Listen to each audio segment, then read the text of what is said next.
அவசர வழக்காக எல்லா வழக்கையுமே நீதிமன்றம் உடனுக்குடன் எடுத்து செய்யும் போது ஜனநாயகன் படத்துக்கான வழக்கு தீர்ப்பு மட்டும் 10 நாள் 15 நாள் தள்ளி வைக்கிறதுக்கான காரணம் நீதியரசன் தான் கேட்குறேன். எல்லா வழக்குமே எந்த வழக்கு போட்டாலுமே உடனடியாக அவசர வழக்கா எடுத்து உடனடியாக பரிசீலனை பண்ணி உத்தரவு பிறப்பிக்கிறதுல நீதிமன்றம் சென்சார் பிரச்சனையை மட்டும் தள்ளி போட்டுட்டே இருக்காங்க. என்ன காரணமா இருக்கும்? இல்ல, அது நீதிமன்ற பிரச்சனையை நம்ம எப்படி சொல்ல முடியும்? நான் வக்கீலும் கிடையாது, எதுக்காக பண்றாங்கன்னு எனக்கு தெரியாது. நீங்க நீதிமன்றத்தில்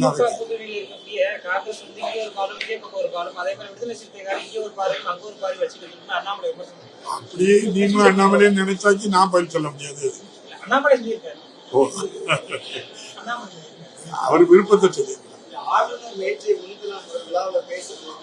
திருப்பரங்குன்ற விவகாரத்துல தீர்ப்பு வழங்கிய நீதிபதிக்கு தமிழ்நாட்டில் வந்து அச்சுறுத்தல் கொடுக்கக்கூடிய வகையில நீதிமன்றத்தினுடைய தீர்ப்பை மாற்றி குறைக்கக்கூடிய வகையில் நடந்துக்கிறாங்க ஆளுநர் குற்றச்சாட்டு. அது தவறு, அது தவறு. நம்முடைய மாண்புமிகு ஆளுநர் சொன்னது 100% தவறு இல்லை, தப்ப வேணும்னே சொல்றாங்க. அது தப்பு. நீதிமன்ற தீர்ப்பையோ அந்த தீர்ப்பு வழங்கியவர்களையோ எதிராட்டி இந்த அரசு செயல்படுது. இந்திய அரசியலமைப்பு சட்டத்தில் இருக்கக்கூடிய வாய்ப்பை பயன்படுத்து. நான் வக்கீல் இல்லை, எனக்கு ஒன்றும் தெரியாது. நீங்க 1930-17 இருந்து இந்த பிரச்சனை இருக்குன்னு சொல்றாங்க. ஆளுநர் சொன்னதுனால நான் இதை திருப்பி சொல்ல வேண்டிய நிலை வந்திருக்கு. நானா சொல்லல, மூத்த வழக்கறிஞர்கள் சொன்னதை சொல்றேன். இதே திருப்பரங்குன்றம் அந்த தீப நிகழ்வுக்கு தனி நீதிபதி ஒரு தீர்ப்பு வழங்கியிருக்காங்க. பெஞ்சில 2 நீதியரசர்கள் தீர்ப்பு வழங்கியிருக்காங்க. 3வது நீதியரசரும் தீர்ப்பு வழங்கியிருக்காங்க. 3 நீதியரசர்கள்.